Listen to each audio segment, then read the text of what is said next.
Señor y Dios, Padre, ahora queremos agradecerte esta misericordia que nos concede de sentarnos aquí para estudiar tu palabra, para conocer tu voluntad, para ver a Cristo aquí en medio nuestro, recibiendo adoración y alabanza.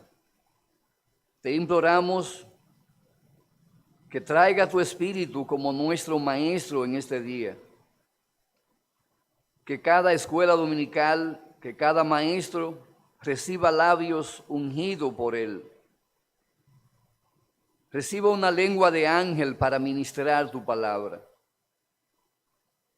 Oh Dios, trae también a tus santos ángeles en medio de nosotros y conviértelos en espíritus ministradores para que nuestras almas y nuestros cuerpos sean apacentados de la verdad. Renueva nuestra vida espiritual, trayendo la gracia del arrepentimiento y la fe salvadora. Trayendo, Señor, una conversión genuina a nuestros corazones. Renuévanos en nuestros afectos para amarte. Renuévanos en nuestras emociones para sentirte. Renuévanos, Señor, en nuestra voluntad para obedecerte. Ven y bendícenos, lo rogamos para tu gloria, en el nombre de Jesús. Amén. Bien, hermano, nosotros estamos considerando aquí estas clases sobre escatología. Vimos cuál es el significado de la historia. Decíamos que debemos de rechazar el significado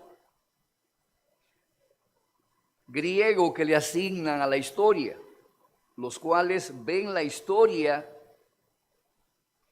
como algo cíclico. Los griegos interpretan y ven la historia como una carretera que no llega a ningún lugar. Es como un río que no desemboca en ningún mar, en ningún océano. También debemos de rechazar la interpretación materialista, la existencialista, que no le atribuyen a la historia ningún tipo de significado. Para el existencialista materialista, la historia no va a ningún lugar. La historia son simples hechos carentes de significado, carentes de valor, carentes de trascendencia. La historia, tanto universal como individual, no tiene ningún significado, ningún valor, no lleva a ningún sitio. Por ende, comamos y bebamos que mañana moriremos. Las guerras no tienen ningún significado, no significan nada, no hablan de nada. Los terremotos, las grandes señales, nada significan. Son simples hechos fortuitos sin ningún valor o trascendencia. Debemos de rechazar ambos puntos de vista que hoy son los que gobiernan en el corazón y en la mente de la generalidad del inconverso. La Biblia presenta la historia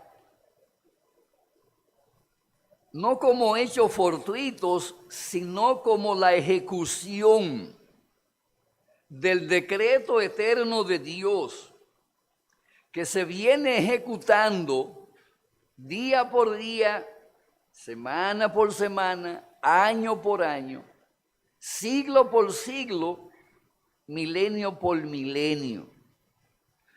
Eso es la historia, la suma de los hechos de Dios en el devenir del tiempo. Por esa razón, la Biblia presenta la historia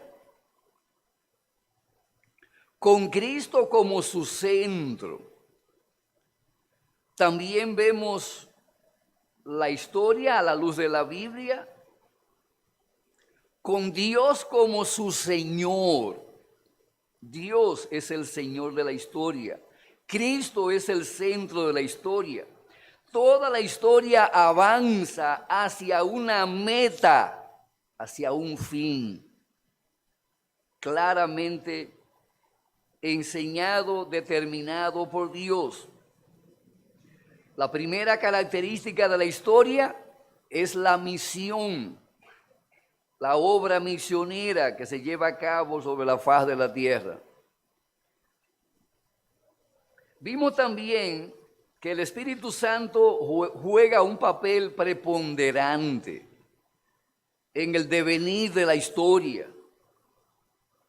Vimos que la llegada del Espíritu Santo marcó el inicio de la era escatológica o de los tiempos del fin. Y con la llegada del Espíritu Santo se inició la cuenta regresiva de la historia. La cuenta regresiva. Estamos descontando años. Cada año que pasa es una cuenta regresiva que nos acerca cada vez más a la culminación de la historia humana, tal y como la conocemos en el día de hoy. Vimos también que el Espíritu Santo no solamente marcó la cuenta regresiva de la era escatológica, sino que también equipó al Señor Jesucristo como el realizador de la historia, el ejecutor de la historia de la raza humana. Él es el Señor de los señores, el Rey de los reyes. Y esa frase resume o presenta a Jesucristo como el amo de la historia. Todo lo que los reyes hacen, lo hacen supeditado a la voluntad del rey con letra mayúscula. En el desarrollo de la historia humana, obviamente. Vimos también que el Espíritu Santo no solamente equipó a Cristo para erigirse como el amo y Señor de la historia, sino que también equipó a la iglesia en cada generación para convertirse en la mano que mueve la manecilla del reloj de la historia. La iglesia es la mano que mueve las manecillas del reloj de la historia, que está marcando la hora regresiva del advenimiento de nuestro Señor y Salvador Jesucristo.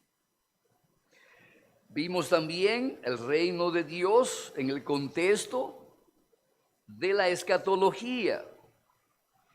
En ese contexto decíamos que el reino de Dios incluye no solo el gobierno universal de Dios sobre todo lo creado, sino también la liberación del pueblo de Dios del pecado y del dominio de Satanás y de los demonios.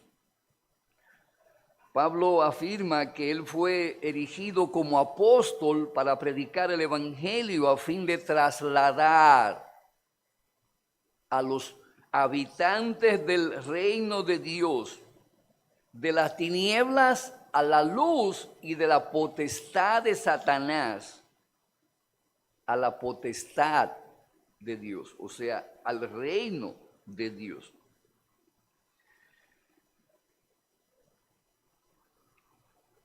Vimos las señales de la presencia del reino,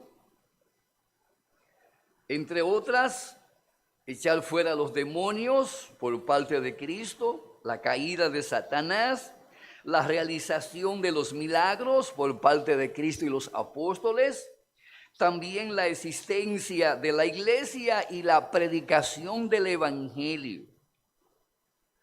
Todas estas son evidencias palpables, físicas, de la existencia y de la presencia del reino de Dios en esta era escatológica. Ahí nos quedamos. Vamos a ver ahora el resumen de la tensión que existe entre el ya y el todavía no. Hemos visto que lo que caracteriza específicamente la escatología del Nuevo Testamento es una tensión subyacente entre el ya y el todavía no. El creyente, según enseña el Nuevo Testamento, ya está en la era escatológica anticipada por los profetas en el Antiguo Testamento, pero todavía no hemos llegado al estado final, a la posición final, a la era final. Y eso tiene varias implicaciones prácticas para nosotros. Vivimos en esa tensión entre el ya, estamos dentro del reino, pertenecemos al reino, habitamos en el reino, pero todavía no estamos en la plenitud de ese reino. Esta tensión entre el ya y el todavía no caracteriza lo que comúnmente denominamos las señales de los tiempos. La tensión entre el ya y el todavía no caracteriza lo que comúnmente denominamos las señales de los tiempos. Por señales de los tiempos, dice un teólogo, entendemos los sucesos que deben tener lugar antes del regreso de Cristo, incluyendo cosas tales como la predicación misionera de la iglesia, la conversión de los gentiles y judíos, la gran apostasía, la gran tribulación y la revelación del anticristo. Todos esos eventos han de acontecer y están aconteciendo en el día de hoy. Y todo eso revela la tensión que hay entre el ya está el reino entre nosotros y todavía no ha llegado el reino en su plenitud en medio de nosotros. En segundo lugar, la iglesia se encuentra viviendo ahora mismo en esa tensión. Dado que la iglesia es una comunidad de personas que han sido redimidas por Cristo, la iglesia es la comunidad de aquellos que son a la vez y al mismo tiempo personas nuevas, o sea, un pueblo nuevo, pero además la realidad es que aún somos personas imperfectas. Aún tenemos pecado remanente en nuestras vidas. Aún se manifiestan reacciones y manifestaciones del hombre viejo, de aquel hombre que pertenecía o que pertenece a la vieja dispensación, de aquel hombre que pertenece no a la nueva dispensación, sino a la vieja dispensación, a la dispensación adámica, a la que experimentamos antes de la conversión. Y estamos en esa tensión. Vivimos diariamente en esa tensión que hay entre lo viejo y lo nuevo, entre el hombre viejo y el hombre nuevo. Entre la naturaleza adámica y la naturaleza divina que ha sido implantada en nuestros corazones. La iglesia y cada uno de sus miembros vive en esa tensión. Estamos entre el ya y el todavía no. Esta tensión, en tercer lugar, es un aliciente para vivir una vida cristiana responsable. Es un aliciente para vivir una vida cristiana responsable. ¿Por qué? Dice un autor, la tensión continúa entre el ya y el todavía no. Significa que para el cristiano la lucha contra el pecado continúa contra toda o durante toda su vida presente. Pero uno debe participar en la lucha no esperando la derrota, sino confiando absolutamente en la victoria. Estamos en esa tensión, estamos en un campo de batalla, vivimos en guerra todo el día contra el pecado, el mundo y el diablo, y estamos en esa tensión continua.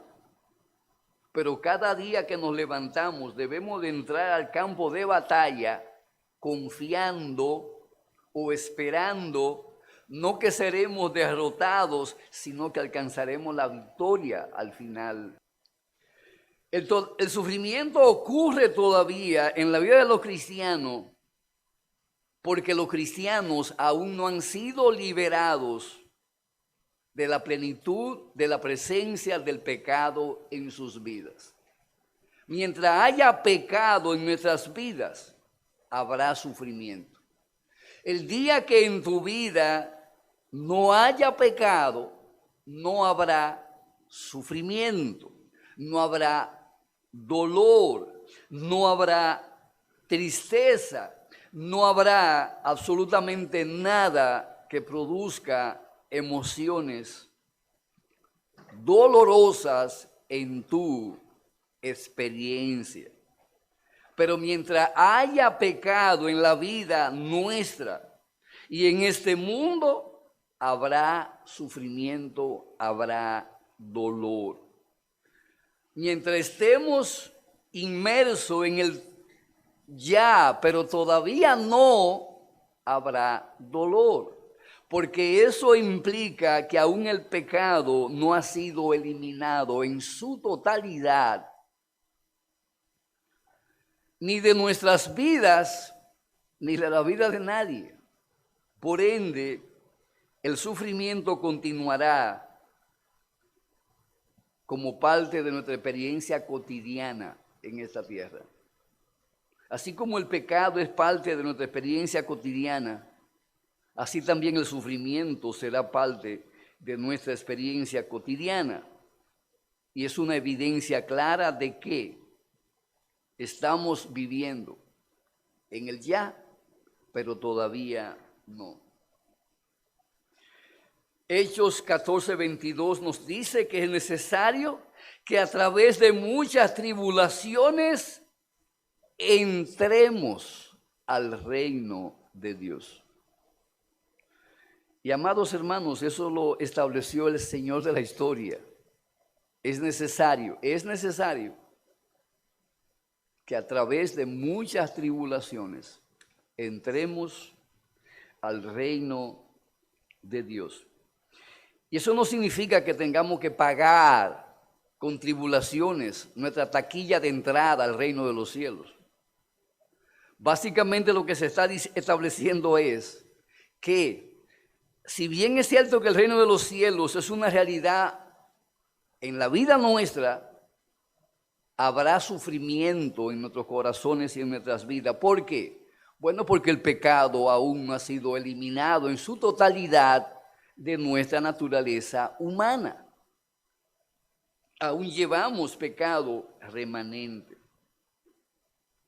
Eso es lo que está bien claro en ese sentido. Bien, la muerte física es otro tema de escatología. La idea bíblica de la muerte incluye tanto la muerte física como la muerte espiritual, lo mismo que también la Biblia nos habla de la muerte eterna. De manera que encontramos tres categorías de muerte en la Biblia: la física, la espiritual y la eterna. Tanto la muerte física como la muerte espiritual, como la muerte eterna, no son más que el fruto de la muerte espiritual. ¿Qué produce la muerte física? La muerte espiritual. ¿Qué produce la muerte eterna? La muerte espiritual. Ambas son el producto directo de la paga del pecado. Vimos la naturaleza de la muerte física. La Biblia contiene muchas indicaciones claras con respecto a la naturaleza de la muerte física. Habla de ella de muchas maneras. Por ejemplo, en Mateo 10:28 se habla de la muerte del cuerpo para distinguirla de la muerte del alma. Allí el Señor dice: no temáis a los que matan el cuerpo, mas el alma no pueden matar. No le pueden arrancar la existencia al alma.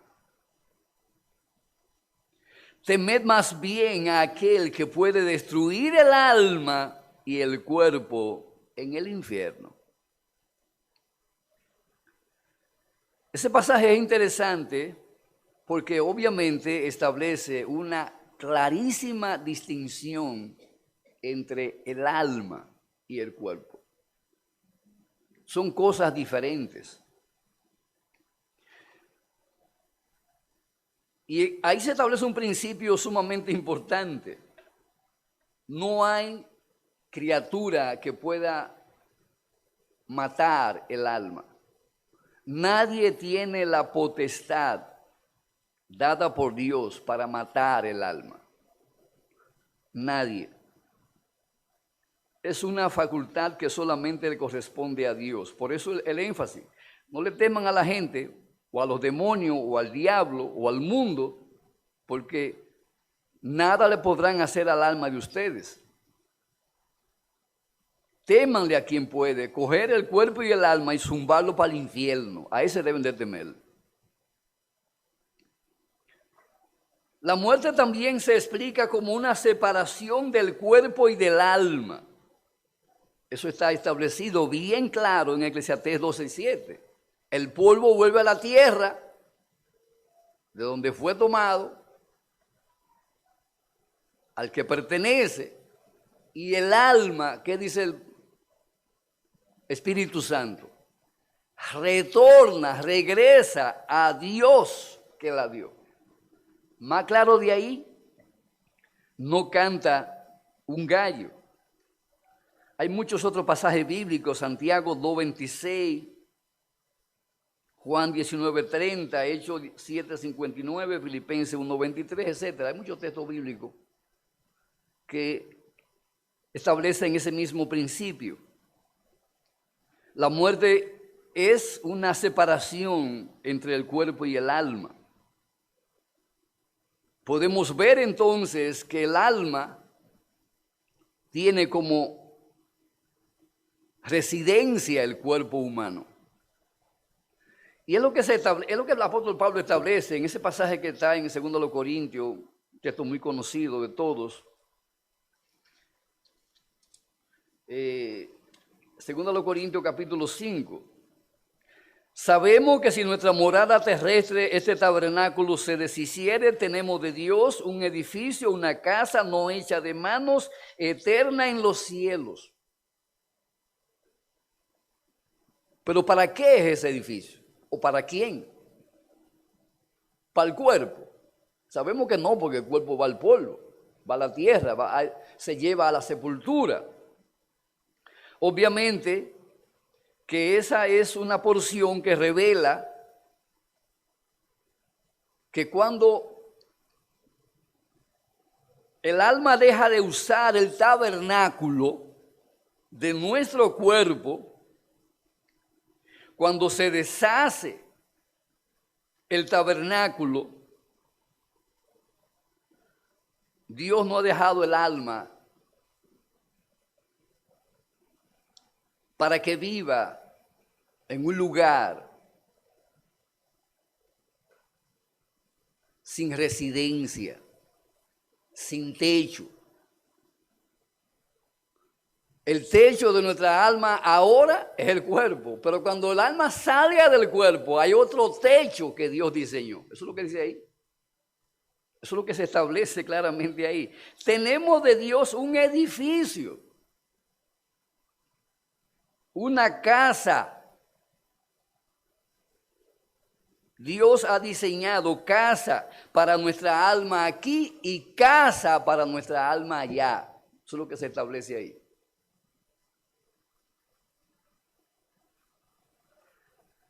¿Quién hizo el cuerpo nuestro? Dios. ¿Y quién hizo la casa que está allá arriba para cuando el alma termine aquí? Dios también. Y amados hermanos, si esta casa es una casa tan hermosa y confortable, ¿usted se siente incómodo alguna vez en el cuerpo suyo? Yo nunca me he sentido incómodo con este cuerpo, y mire que tiene ciertas condiciones que a mucha gente no le agrada. Pero de que ha sido confortable hasta lo último, créame, que nunca me he quejado. Nunca me he quejado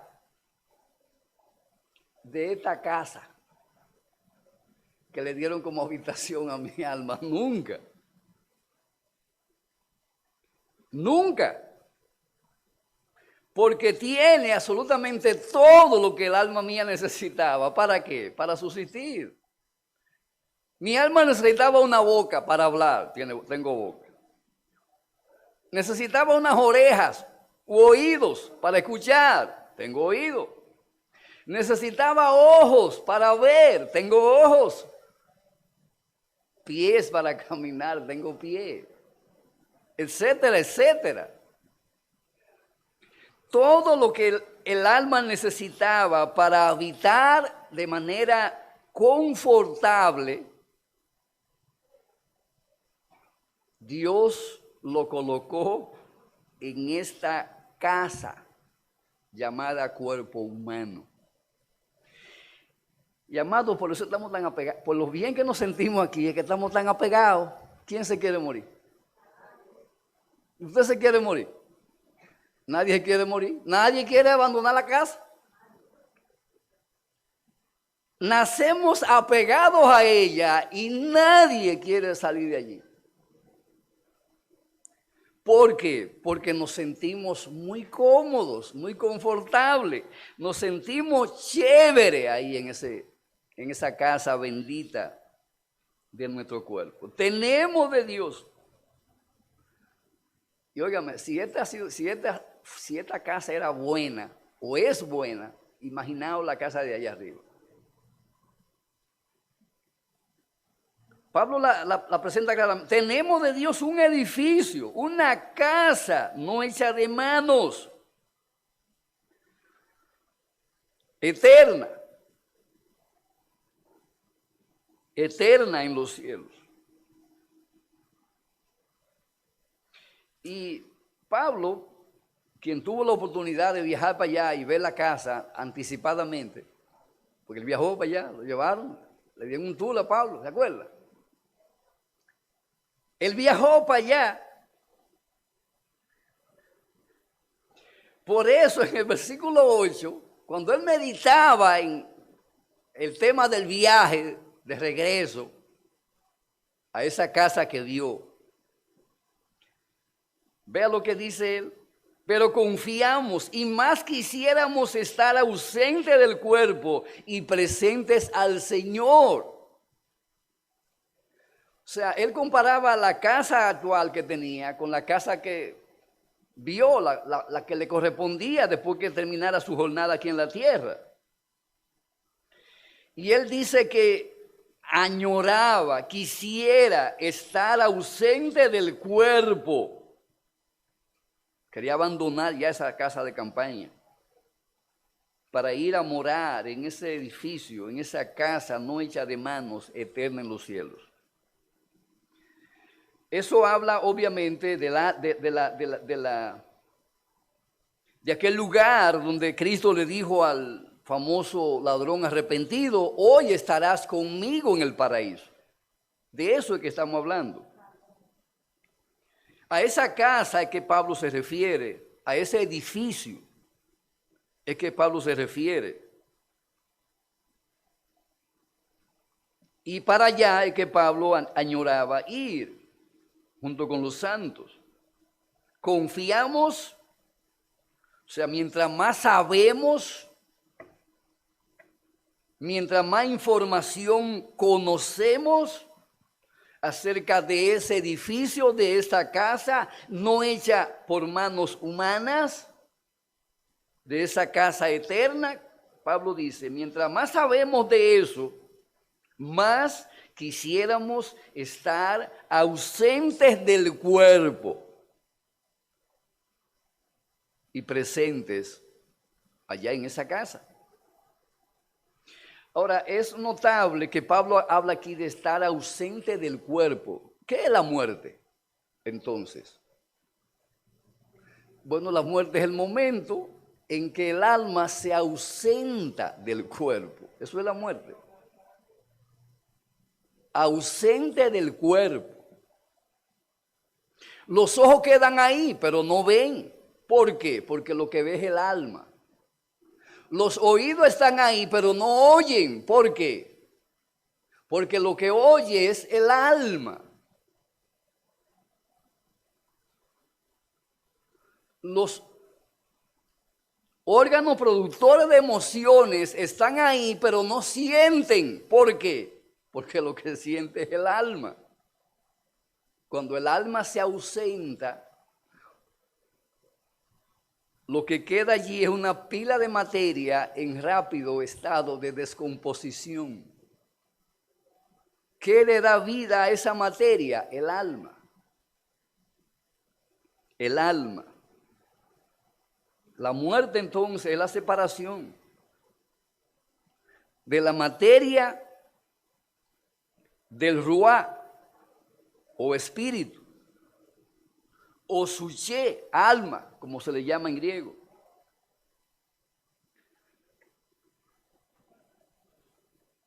Vimos también la relación que hay entre el pecado y la muerte. ¿Fue la muerte del hombre el resultado del pecado? ¿O habría el hombre muerto si no hubiese caído en pecado? ¿Habría el hombre de abandonar su morada terrestre, el tabernáculo, si el pecado no hubiese entrado a su corazón y a su alma? Está claro en la Biblia que el pecado fue introducido al mundo y con el pecado también se introdujo la muerte. La muerte física no es otra cosa sino que un castigo positivo aplicado por la mano de Dios contra el pecado del hombre. El pecado es el castigo positivo, la muerte es el castigo positivo en contra del pecado del hombre. Eso está clarísimo en la Biblia. Génesis 2:17, capítulo 3, versículo 19, Romanos 5:12, 17, etcétera, etcétera. Hay un montón de textos bíblicos. La importancia de la muerte de los creyentes. consideramos también ese aspecto. La Biblia habla de la muerte física como de un castigo. Lo considera como la paga del pecado. Sin embargo, puesto que están justificados ya los creyentes y no están bajo la obligación de presentar ninguna satisfacción penal por causa del pecado, surge la pregunta. Y entonces, si ya no tenemos que pagar la culpa por el pecado, ¿por qué morimos? Si Cristo murió en nuestro lugar, ¿por qué morimos? Físicamente, ¿por qué morir? Si ya Cristo murió en lo espiritual y en lo físico para pagar mi deuda, para satisfacer mi pena por el pecado, ¿por qué yo debo de morir también? Si Cristo fue mi sustituto.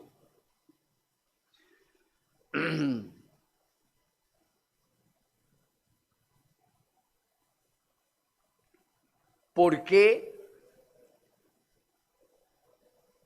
Dios consideró necesario conducirnos a través de la trituradora experiencia de la muerte? ¿Por qué simplemente no nos traslada al cielo tan pronto creemos en Jesús? Como hizo con Elías o como hizo con Enoc. Dice un autor: es por completo evidente que la muerte de los creyentes debe considerarse como la culminación de los castigos con que Dios ha determinado la satisfacción de su pueblo. ¿Qué es la muerte física? La culminación del castigo con que Dios ha determinado la santificación de su pueblo. Lo que este autor está aquí diciendo es que la muerte física tiene como propósito no satisfacer penalmente la justicia de Dios, sino santificarnos a través de esa experiencia que debemos de experimentar. Aunque la muerte en sí misma sigue siendo una verdadera calamidad natural para los hijos de Dios, es decir, algo antinatural que ellos constituyan como un mal en la economía de la gracia, a la muerte se le hace servir, número uno, para el adelanto espiritual de ellos, y dos, para los mejores intereses del reino de Dios. ¿Para qué Dios utiliza la muerte? Para nuestra santificación, primero. También para nuestro adelanto, crecimiento o madurez espiritual. Y tercero, para los mejores intereses del reino de Dios, o para promover los mejores intereses del reino de Dios en este mundo. Para eso, o por causa de eso, debemos de morir. En el programa de Dios, en el decreto de Dios, eso fue concebido y establecido de esa manera. Y en ese contexto es como debemos de entenderlo. Así es como debemos de creerlo y así es como debemos de prepararnos para afrontar la muerte. Y es interesante observar la palabra del Salmo 23. en este contexto, donde el salmista presenta a Jehová Dios como su pastor. Un pastor que suplirá todas sus necesidades, incluida las necesidades que surgen en el contexto de experimentar la muerte. Porque es obvio que cuando se introduce el creyente al valle de la sombra de la muerte, allí surgirán necesidades particulares que su alma debe satisfacer. Obviamente, aquí nadie ha experimentado esa realidad, pero es obvio que cuando estamos allí o cuando somos introducidos en ese valle de sombra, necesitamos del pastoreo divino. Y el salmista David lo tenía bien claro. Por eso, inspirado por el Espíritu Santo, él dice: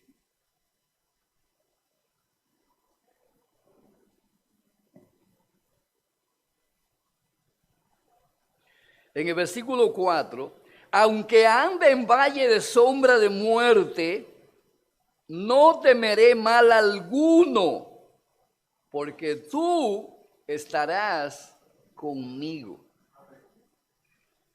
No temeré mal alguno. Amados hermanos, yo no creo que haya un periodo de la historia de nuestra vida en el que seamos sumidos en mayor debilidad. No creo que haya un periodo de la historia de nuestro cuerpo en esta tierra en el que seamos sumidos en mayor debilidad mental, corporal, física.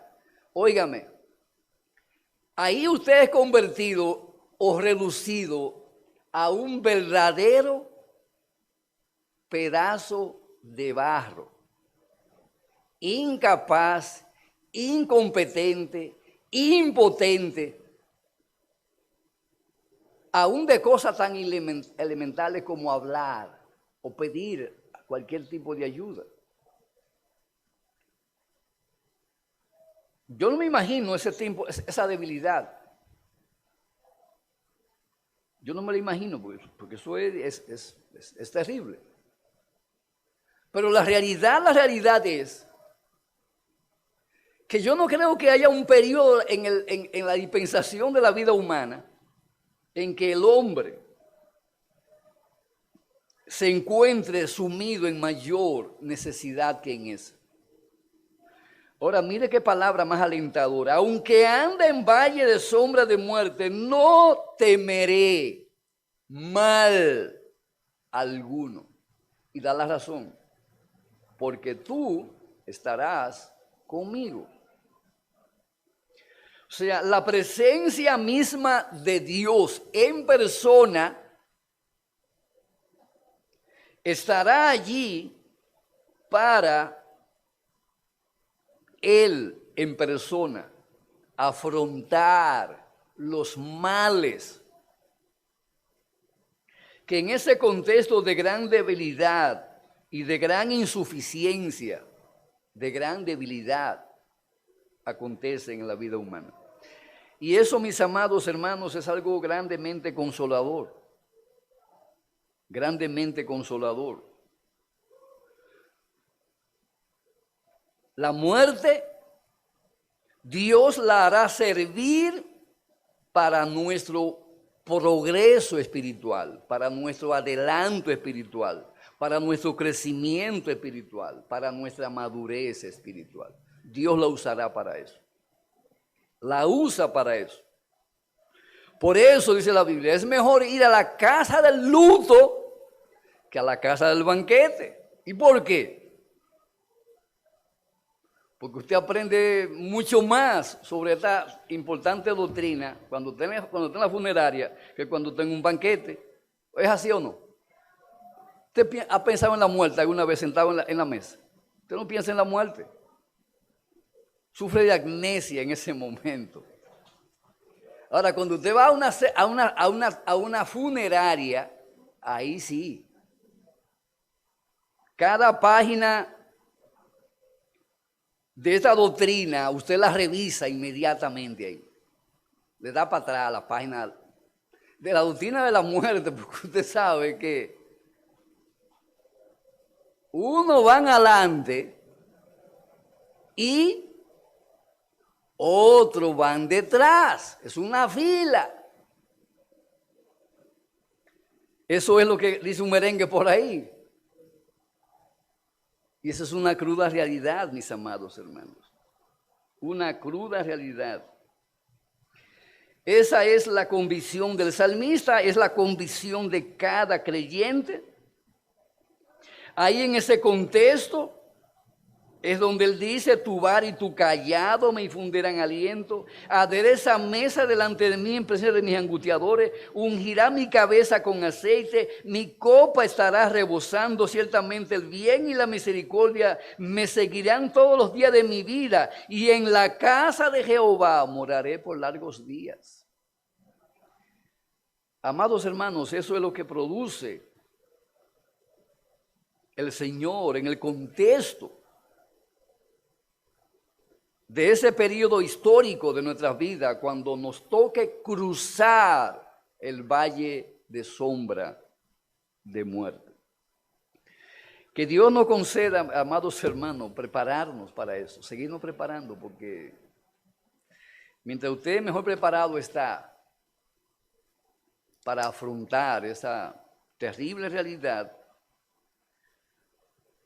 mayor provecho espiritual sacará de la experiencia de morir y más podrá contribuir a los intereses del reino de Dios en el momento de morir. Hay mucha historia de padres, de madres que en el lecho de su muerte allí han usado esa experiencia para llamar con seriedad y solemnidad a sus hijos, sus familiares, a que se reconcilien con Dios. Porque ahí en ese lecho de muerte también se acotarán ellos, tarde o temprano. Por eso la urgencia de reconciliarse con el Señor. Amados, que Pablo sea nuestro modelo. He peleado la buena batalla, he acabado la carrera, he guardado la fe. Por lo demás me está guardada la corona de justicia, la cual me dará el Señor, juez justo, en aquel día. Y no solo a mí, sino también a todos los que aman su venida. Que Dios nos conceda esa misma bendición de vivir a la luz de la expectativa de nuestra partida de este mundo, hermanos. Porque nuestros días pronto pasan, dice Salmo 90, y volamos. Bien, vamos a orar y después si hay alguna pregunta o comentario, lo podemos tener. Te damos gracias, oh Dios, por tu palabra, gracias por esta doctrina tremenda que tiene que ver con la muerte física de nuestro cuerpo. Bendícenos con ello, Señor, y prepáranos para afrontar esa bendición, que será la muerte para nosotros, porque nos transportaremos a esa casa, a ese edificio no hecho por manos humanas, que es eterno y que está en los cielos. Bendícenos, te lo rogamos en el nombre de Jesús. Amén.